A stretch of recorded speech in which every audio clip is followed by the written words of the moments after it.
Hello and welcome to the Hoop Troop podcast. I am Matt O'Connor, and joining me as they will on all of our episodes are my cousin Luke Drobner and my brother Mike O'Connor. And so, if you tuned in earlier, you heard part 4A of our podcast. Now I'm glad that you've decided to carry that over and join us for part 4B. As I mentioned on that episode, we're actually going to be doing our top 10 lists. And my brother, Mike, is actually going to be leading the charge on this. So I'm going to let him take over now. All right. We're back here, and, with all this time off, NBA looking like it'll be in Orlando in just about a month, gives you time to reflect, gives you time to look at the NBA. So we decided why not just do our top 10, a current snapshot of the top 10 players in the NBA. Who is the definitive best? Who's up in this conversation as a superstar right now?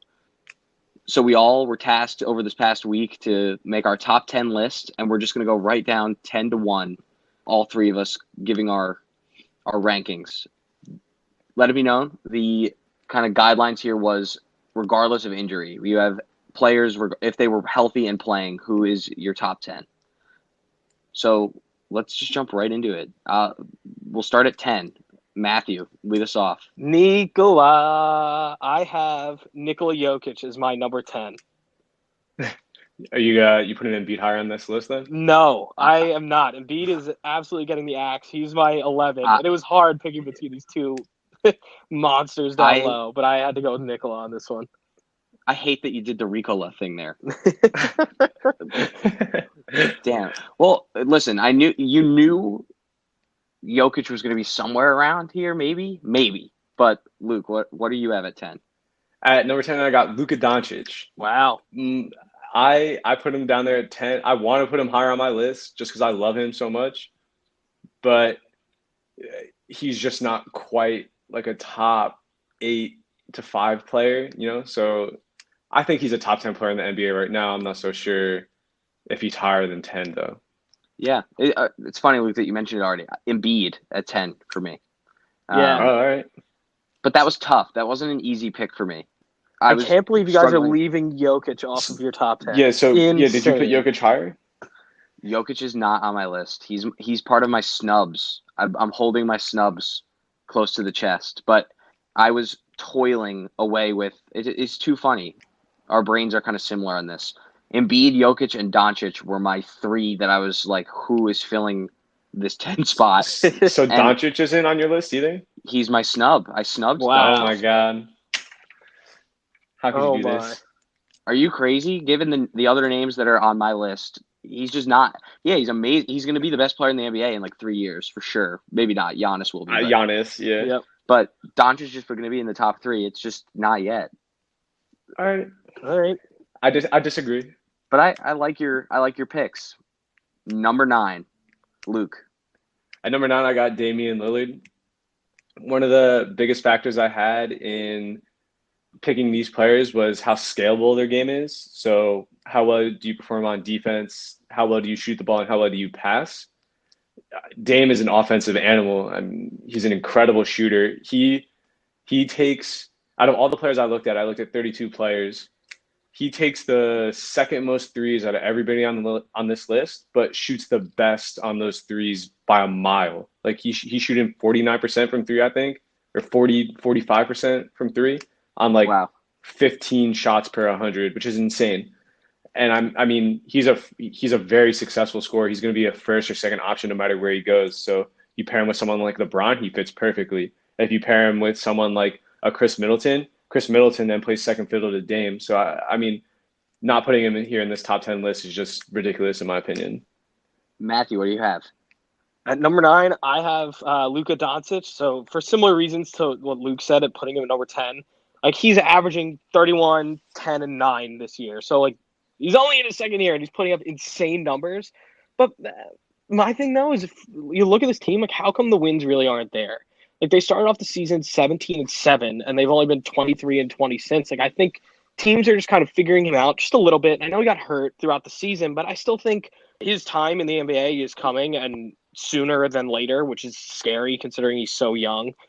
But I just don't think he can tap in any higher than 9 at this point, given the other elite stars in the NBA right now. I just don't think he's better than that. What's so interesting is I think this exposed that you both left the person I'm about to say off of your list. I have Paul Oh, George at no, number no, 9. no. Are you guys are you guys No, Paul George crazy? is uh, Currently. first. Paul George has not Currently. shot the ball well lately, Thank you. and I like he's a great defender, and he was easily top 10 last year and years past. But He was third in the MVP conversation last year, which is great for him. He's such a two-way player, it's insane. Like that's something that I think people sleep on a lot. And listen, Doncic is very good. He's a superstar and he's going to be, and his career is so bright. It's just at this current moment I had Paul George. If you needed someone to take over right now, I think Paul George would over if you were doing a side by side of the two. I think Paul George, he's just so athletic, and yeah, he's injured all the time. But again, we are factoring no injuries into this debate. Well, you can factor them in, but I just think Paul George, he checks off all my boxes. He really plays insane defense, like top caliber defense, and his offense is there. He's turned it on. We've seen it. Number 9, Paul George, for me. All right, number 8. I'll start on number 8 because Luke gave him such a great introduction at number 9. Hey, Damian Lillard. I have Lillard at 8. Damian Lillard is so good that it's just crazy. He's just always kind of been under the radar, and he deserves so much more from all of us. Dame, you deserve more. He is so freaking good. And he's just a highlight reel all the time. He's so athletic, like you said, with his shooting. And he could really be paired with anyone. Not to mention his attitude yeah, and personality. I'm just, all of it is good. absolutely. He's the man. That's why I have Um, him at number 8 as well. And you know what? It pained me not to put him higher, but then when you start to read the other names on this list, it makes sense that he falls in where he falls. But he is just an unbelievable player, and he's still putting up crazy numbers this season, and he's keeping the Blazers afloat. The fact that they're even in this playoff race right now is astounding, given all the injuries they've had this year. And they just, even himself, like he's been hurt this year, and he's still willing them into a playoff spot. It's amazing. And what he's done in the playoffs in the past and taking them to the Western Conference Final last year, like he is just amazing. And he's always working so damn hard. He's just an incredible player. yeah. I have a very similar player here at 8. I got Steph Curry down at number 8. Wow, he's low. He, mhm. I mean, he hasn't played all year basically, right? He played those first 5 games. He might have been higher if he continued to play. He wasn't shooting very well, and I think that's because a lot of teams knew he was the only guy out there for the Warriors. So he's a great player, but if this is the 2019-2020 top 10, he's at 8 for me. And I probably would have left him off this list if it wasn't for the fact that he's a two-time MVP, three-time champion, and the greatest shooter of all time. So yeah, if he was healthy, he'd Yeah, be out there killing guys. So Right. yeah, good call. And that's why we'll move down to number 7. Kind of a similar thing. Well, before I go to 7, Luke totally has Jokic in his top 7. It's interesting that he's just exposed that.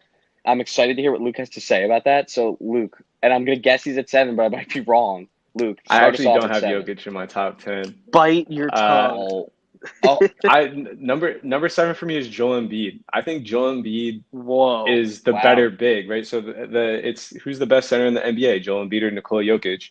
I think Jokic. Embiid as a true center is more scalable. He has less weaknesses on defense. He's not as good as a passer, but he's still a good passer. He can shoot a little bit. They shoot about the same percentages and the same amount.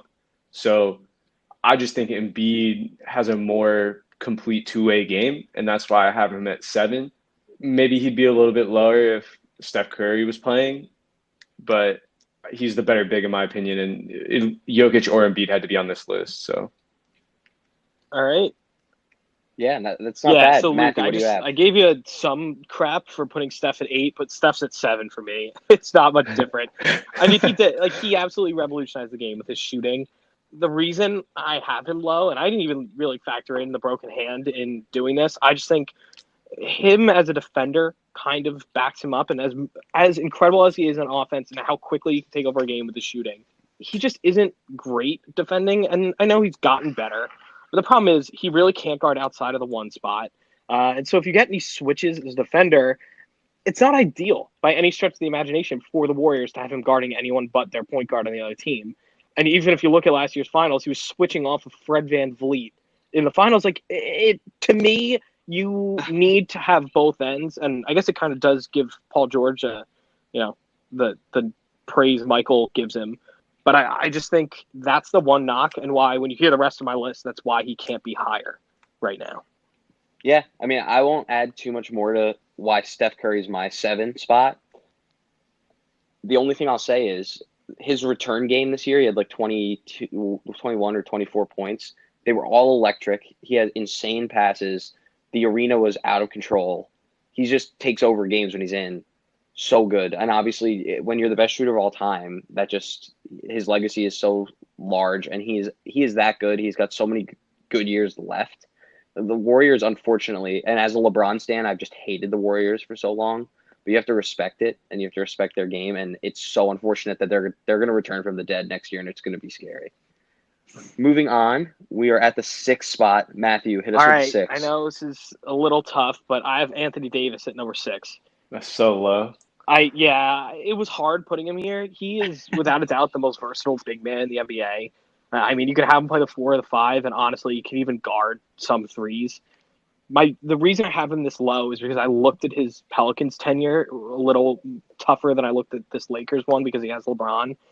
When he was there, he only finished with a winning record twice, and they only won one playoff series, which is impressive. Don't get me wrong. Playoff numbers are some of the best I've ever seen, and he can totally take over, but the problem is he just hasn't had that translate to 82 games. So that's why I have him this low, is because he hasn't really shown that he can be truly the guy on a team yet and make that jump to being, a top-seeded team. Granted, he didn't have the best complementary pieces in New Orleans, but still, I just think he's not quite there. And granted, he's young, plenty of time to go, and maybe with a better roster around him, he would have done that. But that's why he's just at 6 and not higher. Yeah. Eerie, Matthew, our top 10s are starting to align. I have AD at 6. You did my job for me. You just kind of described him. He's so good. He's 25. He's so young, and the people I have ahead of him are just bona fide in their prime right now and are superhuman. So Luke, who do you have At 6? I got Kevin Durant. Wow. If I had made this list last year, he easily would have been in the top 3. But we're talking 2019, 2020 here, and there are some concerns with him coming back from his Achilles. So, I mean, he's incredible, and he's shown his ability to lead a team like he did in OKC. He showed his scalability when he played on Golden State. He's an MVP. He's a champion. But my injury concerns drop him to number 6 on my list. I don't blame you. Yeah, I was having trouble placing him. I just think my top 5 but we'll get to him. Is too solid for him to be there with the injury concerns. So I wonder who's in your top 5 then. Well, let's find out then, Matthew. Top 5. Here we go. This is huge. We're not messing around here. I think we know the names that are going to be floating around. It just depends where you put them. So, Luke? Yeah, at number 5, I have James Harden. James Harden is an animal, like greatest scorer of all time, in my opinion. And he's essentially irreplaceable when he's playing. So I looked up all the stats. Like I said, I went through 32 different players. His box plus minus is 9, which is second highest on the list after Giannis. His PER is 28.4, which is second highest after Giannis. And he has the highest value over replacement at 6.3 in the whole league. He leads the league in value over replacement. So, like, we always talk about when LeBron leaves a team, what does the team look like, right? We see LeBron leave Cleveland, and Cleveland is drafting first overall every year. If James Harden was not a Rocket, this Rockets team would be so bad, it would hurt. So I have him at 5 just because he lifts this team. We haven't seen it in the playoffs, but, I mean, he's got good numbers. He can shoot, he can pass, he can play defense, and he's basically irreplaceable. So, yeah, I have him at 5 too for similar reasons. I think he is single-handedly carrying this team, and it's kind of the knock that Anthony Davis got. He didn't do that. This Rockets team isn't great beyond him, and I guess Westbrook is obviously fantastic in his own right, but he is willing these teams to like the Western Conference Finals and playoff appearances and all this. And his biggest knock has always been either the dribbling, the fouling, whatever, but mainly his defending. People used to say, he wasn't great. But I looked at his defensive box plus minus numbers, and I know that's not necessarily the best stat to judge defense, but he was always at least average. And, he has been slightly above average for 5 of the last 6 seasons. So as much as I want to knock him for being a bad defender and taking plays off, he is getting better, and he is improving that part of his game, and complementing that with what Luke said, arguably being the best scorer of all time. It makes sense that he's a top 5 player right now, and I wish I could put him higher. I do. It's there are 4 other guys who are just they're way more dynamic than him. Yeah, I have Harden as well at number 5. It's weird, given Luke providing those stats. You would think someone with all of those advanced stats, like VAR and his player efficiency being so high, that he would be higher. But for some reason, he almost can't be on the list, which is weird. I can't really explain it. But to just add kind of interesting points, given how valuable he is to the Rockets, it'd be so interesting if what you guys were saying about potentially looking into a Harden trade. It just seems unfathomable, but who knows? But he's just incredible. And I think another thing that I like, and a lot of people disagree with me, is people growing up now and people playing pickup and whatever, they're obsessed with the three-pointer. Three-pointer is so important, and he's part of that. But he's also putting the emphasis back on the free throw. I think you got to hit your freebies. So I like that. I like that a part of what defines him is hitting his free throws and getting to the line. And I think that's something that's so different now and valuable. Yeah. 4. Here we go, right. Luke. At number 4, I have Anthony Davis. Okay. Matt mentioned him when he mentioned it when we mentioned him at 6. He is the most versatile player in the whole NBA. You said he can guard 4s, 5s, and maybe 3s. He can guard 1s and 2s. He's a very, very good defender. Very good defender. He has a huge rating differential. So he's an offensive rating of 121, a defensive rating of 101, giving him a 20 rating differential, which is massive. I think it's the biggest one on my list of 32 players. I wrote it down. He's tied for first with Giannis. He has a pretty low usage for having a really high offensive rating too, which is shows how efficient he is. He's incredible on offense. He scores 37 points per 100, and then, like I mentioned, he's a great defender as well. He blocks 3.5 shots per 100. He grabs 2.1 steals per 100. And he's got the 3rd highest box plus minus at 8.5. And I think he's 5th on my list in value over replacement at 5. So that goes to show you how vital he is to the team. I know LeBron's much more valuable to the Lakers than Davis, but he's still very, very, very valuable to this team. And that is also on seasons past. His teams are better when he's on the floor. Negatives, he's not the best shooter and he's not the best passer, but he's still super versatile when it comes to pretty much guarding anybody. He's a bucket getter.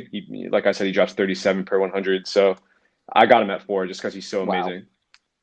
So when I looked at my top 4, I kind of strayed from some of the stats a little bit more because I think it's really hard to differentiate them by just using statistics. It's really just the impact they have watching the game, and you can just tell who can take control and really make that difference, which I know is almost a cop-out, but their stats are so similar at this point that it really is just hard to look at it that way, which is ultimately what landed me at Kawhi Leonard at number 4.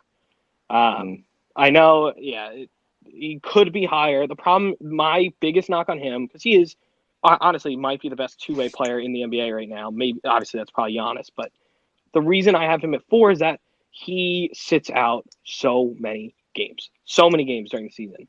He sat out 20% of the Clippers games this year and 27% of the Raptors games last season. And that's just absolutely insane. If you're going to have a lead guy sitting out a fifth of the season or almost a third of the season, how are you supposed to be viewed as the top player in the game? And while you are so influential and clearly willed that team to the finals last year, I don't know if they would have won necessarily. Kevin Durant and Klay Thompson didn't get hurt. But, it takes a lot for it. That's a reason he's number 4. But he just sits out too much. That's why if he's not really giving it his all every, day in, day out, that is why he's at number 4 for me. Wow. And I'll just say I have Durant at 4. I just think he belongs here. He belongs in the discussion somewhere between 1 through 5. Luke.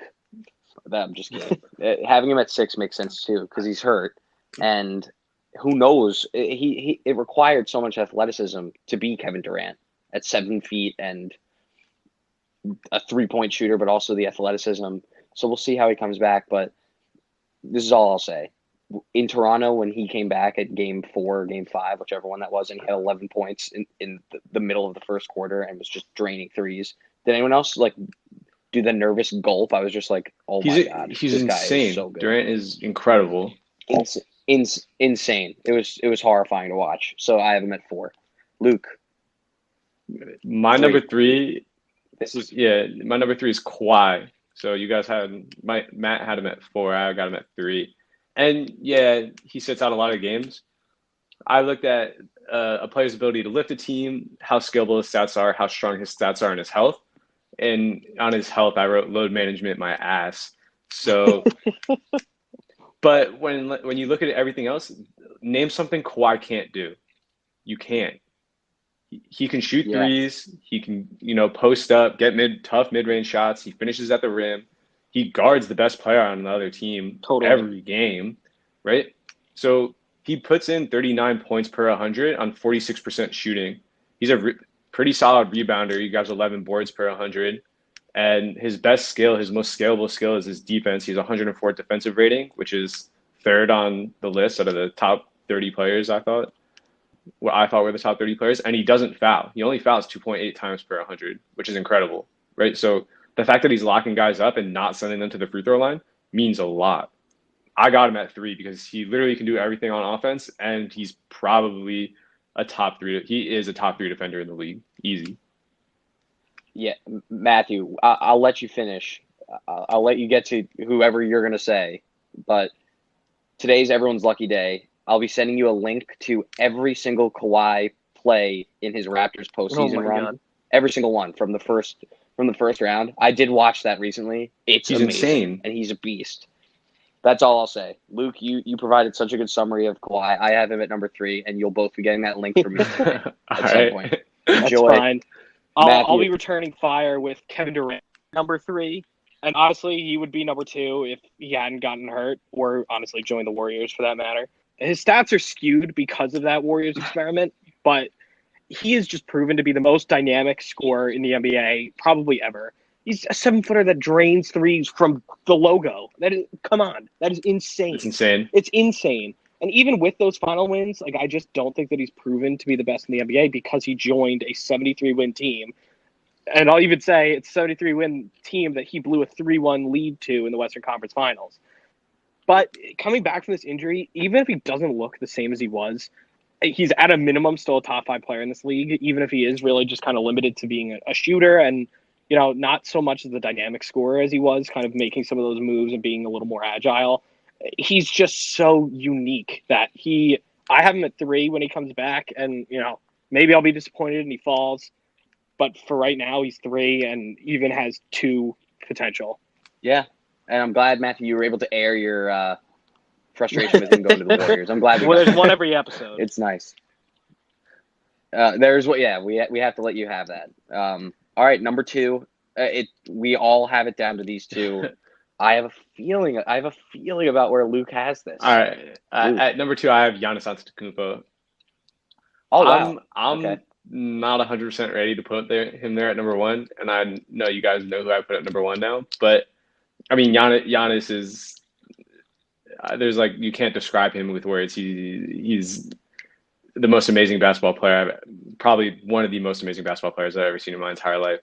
Not only does he guard literally everybody 1 through 5, he grabs rebounds like a big. He can shoot the ball a little bit. He doesn't shoot well, but he can shoot. And he's got 117 offensive rating. He drops 44 points per 100. He's got an 11.5 box plus minus and a value over replacement of 6. He's irreplaceable. He puts up amazing stats. He's the best player on the best team. He has little to no weaknesses. So, I mean, besides the fact that he's not LeBron, he's number 2. So, I I have Giannis too. Matthew, what do you have Yeah, to so say? I also have Giannis too, which I know means that we all have Boban Marjanovic as our number one. Clearly. But no, so Giannis does fall in it too. He has the seventh highest efficiency rating ever. He's a Defensive Player of the Year candidate and realistically the favorite and likely winner already of that award. He just can't overly shoot. He shot 30% from three on almost 5 attempts per game, which, isn't great. It's better than he's been. And it's also the most attempts he's done per game ever by at least 2 attempts per game. My one thing that I want to see him get better at, because he's proven he's an amazing defender, an amazing scorer, an amazing rebounder. He does everything right. The one thing, he averages only 5.8 assists per game, and I'd like to see that a little higher. And, he does carry a team of Chris Middleton types farther than they really ever should go. But if you look at all these other guys that we've been discussing, they get their teammates involved so much. And I think that is kind of the differentiator between him and LeBron at this point. Is that passing and the ability to kind of share the ball, move it around, and get others involved. That said, though, he is easily, if you could give me one person to have going into this Orlando start, LeBron is number one. Giannis is easily number two to try and make a postseason run. Wow. Yeah, I mean, I'll give you guys your preference here. Who wants to start on LeBron? Matt, go for it. Amazing. It's amazing that we've all come to that conclusion. I actually didn't see that. I literally don't even care that he's 36. People can say, "Oh, he doesn't guard the best player on every team each time."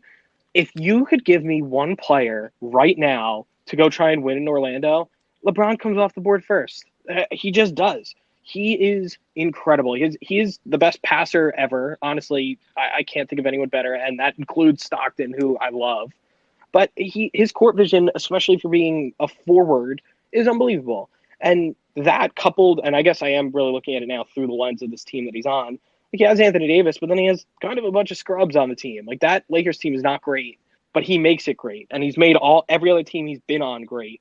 And that's why right now, like, he could go in, he could score 50 any night he wants. If he needs to, he could go do it. He could absolutely clear the way and just help other people do that.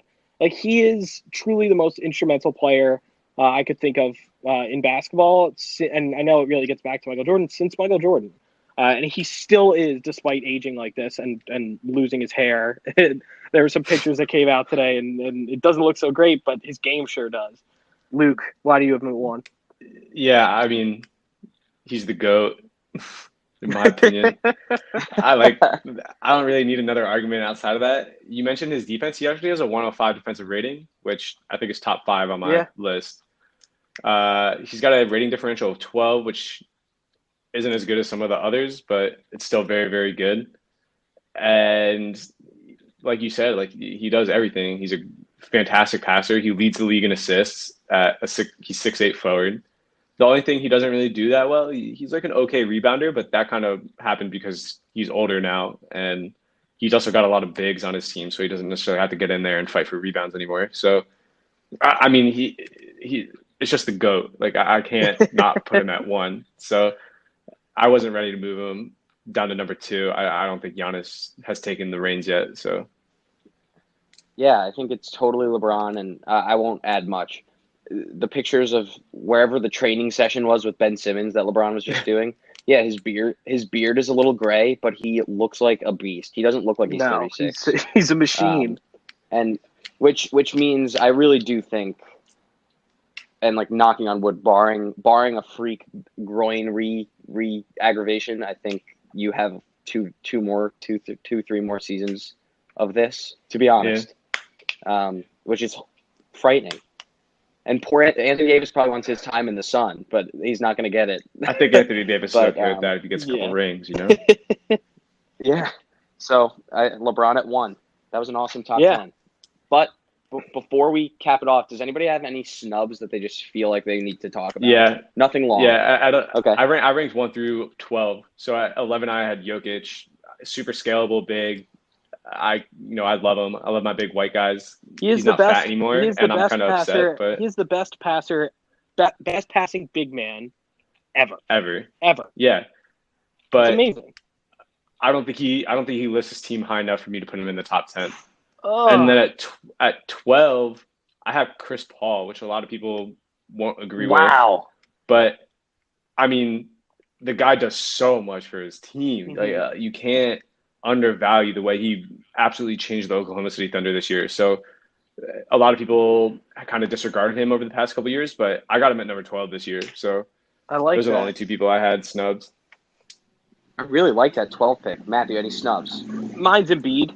You know, I hate that I had to leave him off like that, but you know, I think Nikola is kind of like what Luke said. He doesn't think he's done enough to lead this team far enough. Embiid really hasn't either. I mean, Matthew. Jokic has the Nuggets so deep every year. They're always towards the top of the Western Conference, and he's so young. He's so good. He's absolutely a top 10 for me. And Embiid, if they trade Ben Simmons, will probably creep in there at some point. I think Embiid hasn't led them far enough because of a Kawhi Leonard buzzer beater. That's why. Yeah, But 100%. But I know what you're saying. And my snubs were both Jokic and Doncic, but I think I've said enough about that. I really think when I'm excited mostly for 5 years down the line, this podcast, we're like household names because of this podcast, and we're doing another top 10. Mhm. And we're debating about placement of Jason Tatum, Ben Simmons, Siakam. Siakam's never going to be there. You never know. He's I just old. haven't. He's like 27 already. No, he's 25. Is he? Yeah, he's got plenty of So- time. So for me, it's this top 10 was so cool, but then having all these people in the teens that I've been thinking about, even up to maybe the 20 spot, it'll be interesting as things change. But for now, I think we have a pretty solid grasp on our top 10. That's Definitely. Paul George. Paul George is Mad not at a top 10 player. Nope. Mad at you guys. No. You guys, Well- Matt knocked Kawhi for sitting out a whole bunch of games. Paul Are we George not is gonna out knock too. Paul George. Yeah. Both of them. That's why you Damn. didn't make my list. Damn, didn't want to end on that note, but Matthew, what do you got? Yeah, no, I won't end it on that note. I'll end it on LeBron is the GOAT and is our number one player in the NBA, endorsed by the Hoop Troop podcast. But I do want to thank you all for joining us for this episode of the Hoop Troop podcast. Definitely, if you're feeling it, go follow us on Twitter because we'll have some fun stuff out there for you guys at Hoop Troop NBA. But otherwise, join us again next time when we talk about some more of the storylines as the NBA approaches its return. Thanks again, and we look forward to having you guys join us next time.